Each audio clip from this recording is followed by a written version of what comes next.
Hello and welcome to another segment of Western Wisconsin Journal. I'm Jamie Johnson, the government and political correspondent, and today we have a candidate for office, Assembly candidate Scott Nelson. Scott, welcome to the show. Thank you. Thanks for inviting me.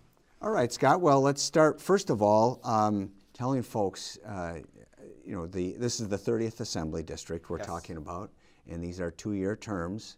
It's an office I've run for myself back in the 90s, so it was like 20 years ago.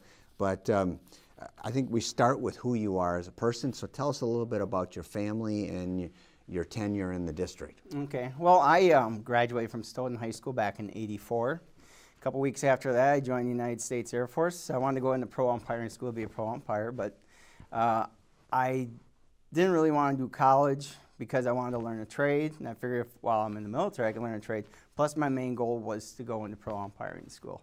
And when you're 18 years old, it's like, that seems like a formidable job. And I did a lot of umpiring back then, coming from a baseball family. My dad was a self-employed roofer. My mom is from Amsterdam, and they met while he was in the military. So my first assignment after I was assigned to be a professional firefighter in the Air Force, I went to Colorado Springs for about 15 months, and then I ended up going to RAF Lake in East England for about 2.5 years until I got out of the military, and I played fast pitch there, baseball or softball. And that was right after that baseball was taken out of the UK, so I was one of the youngest guys on the fast pitch team.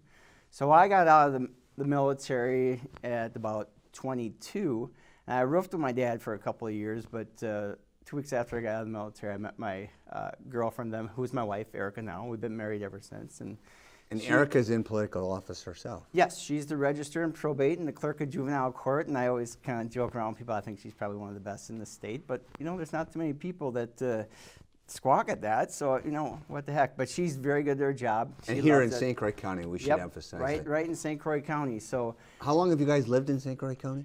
We've been in Assembly District 30 since 1990. I used to live right up on 8th and Orange Street at the old Graham House. And then back in 1995, when I was doing some work on the side of my days off from the fire station, we built a house by Al Hines, a local guy who was a good friend of ours, who built many houses around here. But so in 1989, I interviewed for Minneapolis-St. Paul International Airport into the fire department. So that pretty much, there went my baseball dream of being an umpire, but with my capabilities, I'd probably been a pretty big guy, staying up late and enjoying the baseball lifestyle, but I was more adept to being probably a fireman, which worked out good. Now my days off, I'd had my own roofing business. Our whole family are roofers, and they still are. My dad basically did to his last dying days. So I started as a professional fireman at 1990. I worked there almost 26 years. I retired last September. And I knew that after 30-some years in the fire department, I had had enough. And I think some of the guys were kind of tired of me too, but because I was old school, the younger guys. But so in 2014, I ran for county board. I won against the incumbent. So then I ran for re-election, and I beat him again. And this time I went from 167 votes up to 771 in a 2-year span. But I knew that it was important for me to be involved out in the community and let people know who I was and what the county board is about. Because we've been doing a lot of very positive things, a lot of progressive things, dealing with infrastructure, dealing with employee relations because of Act 10, and many other things that the state have mandated us to end up dealing with. That's what we've been dealing with. So then this last April, I run for re-election. But I knew in my heart, even if Dean Knutson hadn't run, that I was going to run for assembly anyways. And after talking to many people around, it was maybe a chance for me to get out there and say, you know what, there's options for St. Croix County. We've done it with the county board, and there's not many complaints coming from people about what we've been doing on the county board. It seems like there's a small segment that are mad about things, but we're doing the nursing home. The citizens wanted the nursing home. They don't realize, but now we're going to be starting to look at replacing the 94-year-old transportation building out in Hammond. And if people have never seen that, they need to go out there when they have the open house to see what's going on out there. When is the open house, do you know? I don't know the exact date. It floats around, but I thought it was mostly in the fall. Okay, so something that folks could check out prior to maybe the election. But just to keep us on track because we're limited to our 30 minutes here. So you mentioned your wife, children. No children. We had hunting dogs. Okay. We had a Springer dog. The running joke is I met Erica 2 weeks after I got out of the military. I met her, and then 2 days later I had a Springer Spaniel. So, so we ended up. It was us two together, and then the dog passed away. So then we bought another hunting dog, and I always liked the Springer Spaniels because when I lived over in England, my assistant chief had one. They're great dogs. Mine died young. He had a stroke right in front of me. It was horrible. Okay. But he was ready to go. But it's a pet owner and lover. But before we get into why you're running for the job, so basically, born and raised in the southern part of the state, but then you have a military. You're retired. Did 4 years in the military. I did 4 years active duty. I did 3 years in the Wisconsin Air National Guard down in Madison, and I used to commute back and forth. And my second oldest brother was a Madison, Wisconsin firefighter and was in the Air National Guard with me also. And now my nephew is a Madison firefighter, and so is my sister-in-law is a Madison firefighter. So firefighting was kind of a thing I started because my brother was like, well, I like to do that and roof. And he still roofs. He retired, now he's roofing still. Okay. So working hard is in our genes. That's kind of a Nelson thing. But it's been a good career. I liked it. But the hours, and plus, I had the opportunity to move on. Okay, so you were an active firefighter when you first ran for the county board. Yes, I was still doing my 24-hour shifts, so I was able to juggle both. I've had, when I would have meetings sometimes at night, I'd have coworkers trade with me, or my chief was very good with me, be able to do vacation, but it worked out really well. But I knew being involved is something that you should be doing. When I was 24 years old on the union, I was number 16 in seniority. I was also the treasurer. Because I would go to the older guys, I said, let's show some leadership here. And they go, hey, kid, it's your turn. I said, okay. So I was a treasurer for 2 terms. And we had some rough times there because we didn't have a lot of money. The economy dealing out at the airport is you're dealing with a lot of commercial. But we are state employees, so we're very lean out there. And the department now is, I believe, 50-plus members, so it's slowly grown. Some of the equipment they have now is amazing. A new fire truck's only $1 million.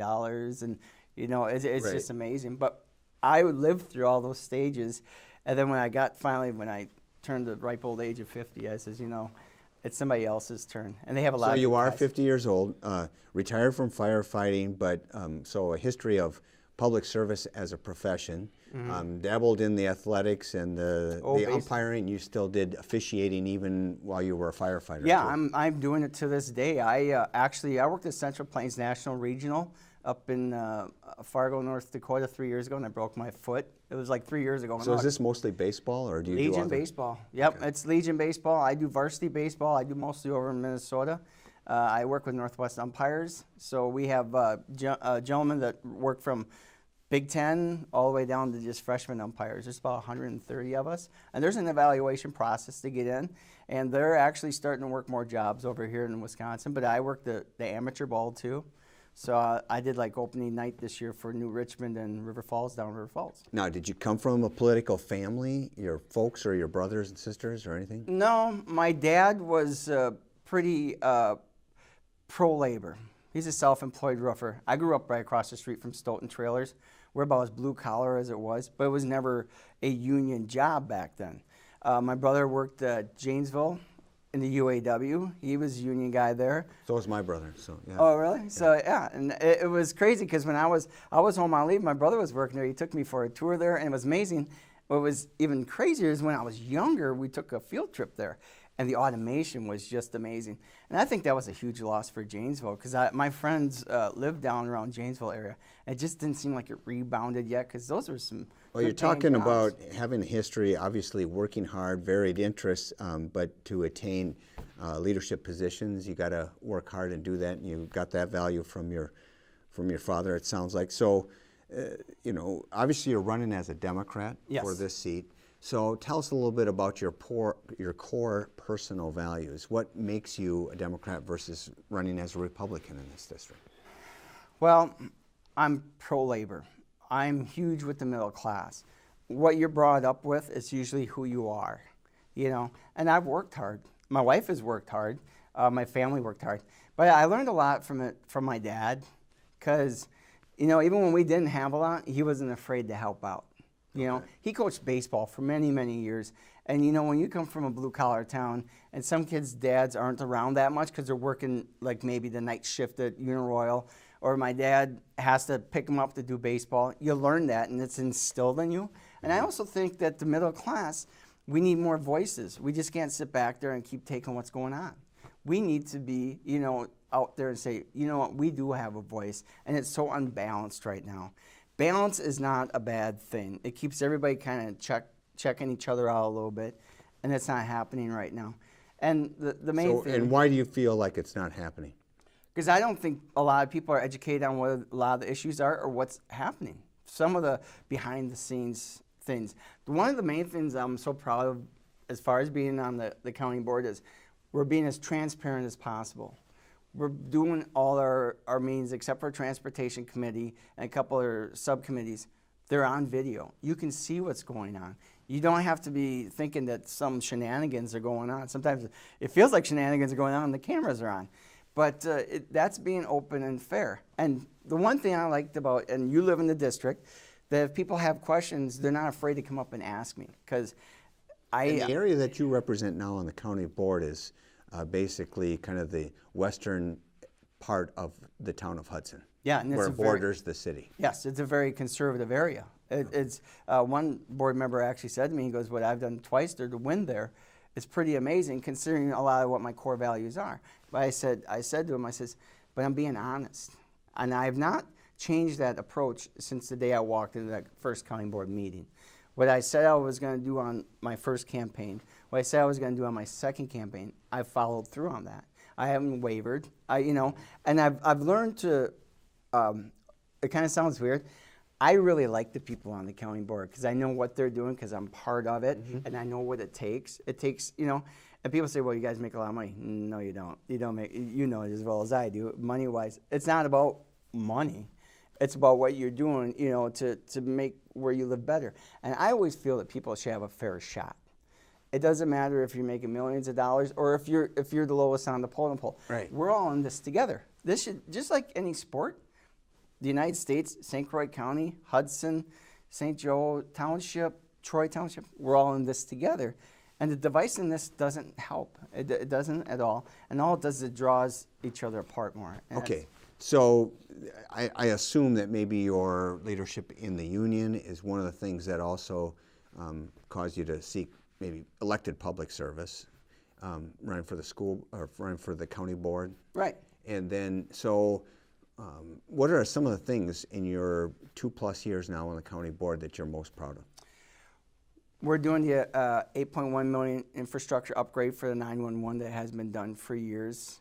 I'm on public protection as the vice chair. We all work together very well to do that, and it needed to be done. The nursing home, which has been voted on in referendum twice, overwhelmingly passed, we as a board took that on, and now we even went one step further, doing green energies at a 50-year building. About the 13th year, we're going to have the green energies paid off for 37 years. We don't have to worry about what the price. So the payback time was 13 years. 13 years. Okay. But you pay a little, and it's a huge return, and that's being smart. And the nursing home is going to be making money. A lot of people do not believe that's true, but when you have the professionals telling you, which I believe professionals because you're paying them a lot of money, that you should believe them, that we'll be turning the money over, we'll be making money, but the county's not in the money-making business, but we're not in the business to lose money either. Because I've always... So you think the facility will eventually get paid for? Oh, yeah. Oh, absolutely. And it's going to work out good. And the 10-bed dementia, I've been told, and... So there's a dementia unit and there's 10 beds. 10 beds, and that might have to be expanded. Well, look at what happened. The coach from Tennessee just passed away, Right. 64 years old. I mean, it's hitting people at different ages. So we as a county need to look out for each other. But there's other things too, dealing with, as far as county-wide, is I'm a huge proponent that they keep the veteran service offices at each county. That's another thing that's been trial ballooned. And I don't believe that veteran services should be a political issue. Okay, so, but is that something that your county board has a say in? That comes from the state. Okay, so is that one of the reasons you're running? So I'm getting to the question of why are you running for state office then? If you're making a difference at the county level, why would you want to try to go to Madison? Well, one of the things is we felt, me personally, that when we would write resolutions saying that we're against certain things down to Madison, we were getting no response. You know, we get the letter from Senator Harsdorf saying, thanks for your response. It didn't do anything for me. There was a lot of people feeling that, you know what, we are not being heard. And they're bringing a lot of things that are affecting this area that this county and the citizens have worked on together over the last 10 years, that now all of a sudden, if we want to talk, one of the main issues is the local control. Okay. That's a huge issue. We have a shoreline that we've been doing, what used to be our floor of what we can do and enforce is now our ceiling. And that's a comprehensive study that went over years. And there was no politics in that. It was about homeowners, you know, especially people owning waters, you know, the beaches. Mm-hmm. They were able to work with the county and say, hey, we believe in this area. We want to be able to protect it. Now, all of a sudden, a lot of those restrictions that were collaborative are gone because the state has the rule. But local control is one of the huge things that have been told So to me. you feel that local counties should have the ability to set the regulation that they have, Yep. as opposed to the state mandating you go to the lowest common denominator? Right. Because who knows better than where you live? That would be like me coming to your house and giving you a bid on your roof. I'm the pro. And you say to me, well, what do you know about that? I said, well, I'm the pro. I've lived in this area. I know what's best. Well, I just moved in from Madison. I said, well, it might be different in Madison. You might not have all the information that we have up here, and I'm going to give you best bang for your buck. It's a very interesting thing, and it's a very hot subject because people feel like the people of smaller government are overreaching, which is huge. Because that'll work into now when we start talking about the DNR and the outdoors. So now we're talking local controls, the DNR. There's a lot of people who can't afford to buy hunting land. I've hunted around Black River Falls for years. And we know Black River Falls in Jackson County is not a very rich county. But they love those tourists like us who come in there. And I spend all my money there when I go down there. I bring the fifth wheel down there, and we take care of everything when we're down here because we believe in infusing money into the economy. Just in Appleton a couple weekends ago and Wapaka, that's where we buy all our food and everything right there. And we do it right there to infuse money into the economy.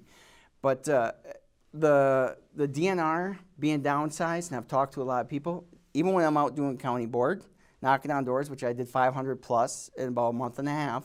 So I was pretty busy that way, and good thing there wasn't 2 feet of snow this year like it was 2 years ago.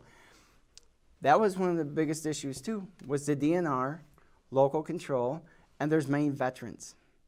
Okay. And being a veteran, I'm kind of disappointed some of the veterans aren't listening to what I am trying to say, that nobody is hands off anymore. Everybody's going to get hit a little bit. And us veterans who have done our time, being in the military at a young age, it's a little bit different than some of these guys back in the war days, in the 60s, early 70s. You know, we're still pretty young, my generation, but a lot of these guys, they need to have the ability to stay within St. Croix County and get their veteran services, especially we have one of the best in the state. So, well, I heard you say a couple things. First of all, you talked about government overreach, all right, and you know, the regulation instead of allowing the locals to control that. Absolutely. But at the same time, it sounds like you seem to be wanting to stand up for the people where the government is starting to retract, where they want to consolidate veteran services and retract the Department of Natural Resources and some of the resources that are available for people who want to protect the environment and so forth. Environment's huge. Plus, you also looked at the cost of what it costs now. I hunted turkey last spring for 3 nights. It cost me more than what I paid 4 nights the year prior. I have a lot of friends that work over in the cities. And this is not just because of the money you're spending in the local economy. It's just the fee to be in an electric site. That shot way up. When they took the $4 million that they used to help with the state parks, now they're going to be self-funded. And people know where this is rolling to where they're trying to maybe downsize it. There's a big thing But they can say, they being, you know, the other party is saying, we're holding the line on taxes. We're keeping taxes down. but you're saying you're seeing this increase in user fees. Do you see a big difference between calling it a tax or a user fee? I would consider when you are trying to promote people to come in, and we're going to subsidize it for $4 million. And if you look at it, if your return could be $6 to $8 million by bringing people from Minnesota, Iowa, and Illinois. Actually, no, in a couple of weeks we're going to go camp in Iowa, in Des Moines, because it's pretty good price there. Plus, Des Moines is pretty good, and they have baseball down there. That's why we go there to see the Iowa Cubs and whoever they're playing, because we like minor league baseball. They make it pretty affordable. But when I have friends who live right to the west here, and they see those numbers, and they're like, I'll just stay in my own state park. So what are you doing? You're giving up $4 million, but actually you might be giving up $6 or $8 million. Okay. But that's just a guess. I'm not a pro at it, but We've touched on veterans, the environment, and now two more issues you have that you're promoting as kind of the reasons you're running are the economy and education. Let's take education first, since Okay. I sit on the local school board here, Yep. and I see what the state's doing now. State aid is actually going to represent less than 50% of our revenue for our district. And I remember when I first ran for state representative in '96 against Sheila Harsdorf, at that time they said that the state's never going to shirk away from its 2/3 commitment to paying for the cost of educating our children K through 12. Well, that 2/3 plus has eroded to now it's less than 50%, and you don't hear them talking anymore about any kind of minimum. So we're seeing state aid cuts, but what do you see as where education is the most affected? well, the services you could provide. You know, St. Croix Central, they did the addition. Now they won't be able to afford to put any of the kids in the schools because of the classrooms, because they won't be able to afford the teachers. Were they $700,000 upside down? That's what I read in the paper, from what you get in the Hudson paper. That's one of the main things. And then a lot of other things that can excel kids. But there's a lot that I see of people, the voucher versus the public schools, the Concord divide type of mentality going on again. I was a public school kid. I got a 2-year degree from Lake Superior College to get my fire degree. That was back in the day when you did it through the mail, so it took like forever. Nowadays you can, you do 2 years, it's 2 years. But I think every kid in the state should have a fair shot. And what they see right now, I mean, well, we went through our deals here with Hudson. It's been ongoing forever. But I think it needs to be fair and balanced across the board. But we need to support education. Because when I was at a convention and I was talking to people who nominate high school seniors to Tammy Baldwin and the senator for the service academies, they said our kids are fantastic and we just need to keep making sure that they have the ability to do everything they need to do to excel. And what we're doing by cutting all these school aids, we're telling them basically school is not important. And then going after the teachers doesn't help either. And being on the border state, you know just as well as I do, there's competition there. Right. And when you can go from River Falls High School over to a school and make 10,000 grand right off the bat, that's not good business. And to the governor to come out to say, too, that teachers should be free agents just like the Packers, that's not reality. Because the way, I learned when I was a young one-stripe airman in the Air Force, you had to earn your time. Work your way up. You earn your stripes. You just can't come in and be the boss right away. But if you're good, after a couple, 3, 4, 5 years, you will, accelerate up. Right. But you can't go and be all of a sudden in there 1 year and someone likes you and now you're head of the block. That's not fair, and that's not going to create competition. What it'll be is more people just leaving and getting out of the business. Well, I think just like a lot of things, you got to be careful what you wish for, you might get it. And I think in some ways, though, the changes that have been in education have helped free up school boards and their choices and so forth, and helped us save taxpayers lots of money.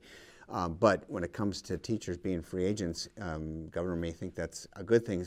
If you have a lot of good teachers and they're being pulled in other directions, you got to be able to kind of pony up and match the offers of the other areas. Otherwise, you're going to lose your good teachers.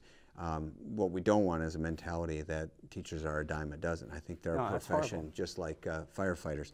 Another aspect that you have in here is also what the changes, not just in the public school system on K through 12, but the university.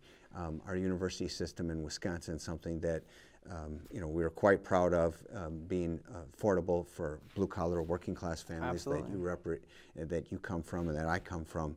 And we're starting to lose that, although the governor's saying he's still standing up for families by freezing the tuition for the last 3 or 4 years at our UWs. Is that something that you're in favor of or against, or how do you see that as far as our standing compared to other states' university systems? Well, I would think that we would look at how we balance to other states, because it seems to me we had season tickets for Wisconsin football for years, and you probably sat behind me in some games. We need to be on par and balance with our people that we're competing with, like in the Big Ten. And being Wisconsin, going against Northwestern to get the best and the brightest. And what you're hearing a lot is that that there still is an unfairness, I think, with some of the out-of-state tuition. It seems that when a Wisconsin kid comes over to Minnesota, they're paying a lot more. But it's just something interesting that we need to keep our best professors, because that's what lures in really good kids. And it's keep the Wisconsin idea about what we are about, and then that's been that way for many, many years. You mean you wouldn't be in favor of just erasing the Wisconsin idea and kind of No. legislating that out? No, Okay. and I'm sure you've seen the rumblings about that. Yeah. And actually, Dana Wachs, who's an assembly down in Eau Claire, he talks about it all the time. Huge proponent of it, and I agree with it. But me coming, being blue collar guy, if I had the ability to go to University of Wisconsin-Madison, it would have been a great thing for me if I had been able to have the aspiration to do that. But I knew where I was at. I was a working guy, and college is not for everybody. That's why I always think the military is a great option too. So you would be a proponent of not just trying to maintain our 4-year university system, but the fact that we have a lot of 2-year centers and strong absolutely. technical colleges. Technical college is huge. Not every kid needs a 4-year degree to earn a good trade. A friend of mine's son, HVAC specialist. Even when the bad downturn with the housing market, people were still remodeling their houses. 2-year degree, making $40,000, $50,000 a year. And that's also true that living within your means, That's why one of the main things I always talk about to young guys in the fire department is say, try to put money away while you can, raising a family, live within your means, and you won't have to be a fireman until you're 65, unless you love the job that much, or else, But 2-year degrees, technical jobs, fantastic. That's where most fire guys start now. When I was on the interview panel, when I was at the fire department, I sat on there for quite a few years. We had a lot of kids come in with 2-year degrees. A lot of them with 4-year degrees. That's almost a requirement nowadays. I want to be able to make sure that, that kids who want to go to a college to get a 2-year degree, like they do over by Chippewa Falls, they can test, and they test all for the different departments there, and they're home trained. We keep them with our state. The reason I ended up over at Twin Cities International is because I was an aircraft firefighter, and they were looking for that. So I'm like, okay, I'm 24 years old, and it's up north, and I just moving back from England, so you kind of like freedom still. So it's only 4 hours away to go back home. So it worked out pretty good. I think we're working up your list backwards, almost from bottom to top. You got veterans, environment, education, now economy, which of course is kind of the number one thing. But I think it's fair to talk about it in tandem with education, because part of our problem is not that there's not jobs. It's, do we have a trained workforce that can fill those jobs? And so how do you see us getting on the path for a stronger economy? There have been a lot of critics about whether or not this economic recovery since the recession of 08, 09 has been strong enough. So what do you think we can do at Madison? Well, the one thing I thought was huge is when you started, when you got rid of the union, the right to work, people started losing jobs. I've talked to people in our district who are union people. They went over the other side of the border to work because they're making more money, because the unions don't have to pay as much here. Prevailing wage was another one. They're kind of these were concepts that have worked for years, And then next thing you know, they get rid of it because someone told them that that's what they're supposed to be doing. This is a proving ground for a lot of different things, and now we're all kind of sitting back, just taking it as we go. So, but that's, and I tell you that the one thing is they have to acknowledge that these union shops train people to make them better. But when they don't allow them to pay union dues at certain shops because of the right to work laws, that lessens people's education in those trades. Trades are huge. They're the backbone of this state. Okay, and another thing you said was, so you would reverse right to work, Absolutely. the prevailing wage, Absolutely. and then the tax cuts to businesses that you see them as not paying their fair share. No. The governor sees it's necessary in order to attract businesses from Minnesota, There's where they another- have higher taxes. Well, I don't know. Valley Cartage, I drove by their building there. Hoffman Construction from Black River Falls is over there now. That all started right after they deal with the right to work and things like that. We need balance. We need to make sure businesses can work, but we got to make sure the middle class can work. And if you have one being thinned out and you have another one sitting there on top, I bet you there's a lot of probably big business owners who would say, I'd pay a little bit more tax if I can produce more, if I can do more, you know, and incentivize it a little bit, but don't give away the farm. You know, if you want to talk, there's a refrigeration down in Madison. They tried to get the union to take like a 40 to 50% pay cut, and the union said that's enough. We can't do it anymore. They moved out to Arizona. How is that helping your workforce when companies are, you know, leveraging against the workers? And that's happening in this state because that's what right to work does. Instead of people being able to sit there and negotiate their wage, their working conditions, health care, you know, even when someone's off from work to take care of a sick child, see, it's not balanced. Now the middle class feels like we're being beaten down. All right. Well, with that, we have to wrap it up because we hit our 30 minutes. But how can people learn more about you? You can go to my website. It's www.scottjnelsonforassembly.com. You have to put the J in there because there's so many Scott Nelsons in the world. I So think scottjnelsonforassembly.com. .com. Yep. And if you want to really see how I work, watch the county board meetings. I'm on public protection. I'm I'm vice chair of that. I did the regular county board, and I'm on transportation subcommittee. Those aren't taped, and on the ad hoc for transportation subcommittee. Now I've just been appointed to the Western Wisconsin I-94 Corridor Coalition, so that's something dealing with I-94, and that's how you can find out. And I'm also on Facebook. Awesome. Well, Scott, thanks a lot for coming All on right, the show. thank you. And good luck with your campaign. And thank you for joining us for another segment of Western Wisconsin Journal.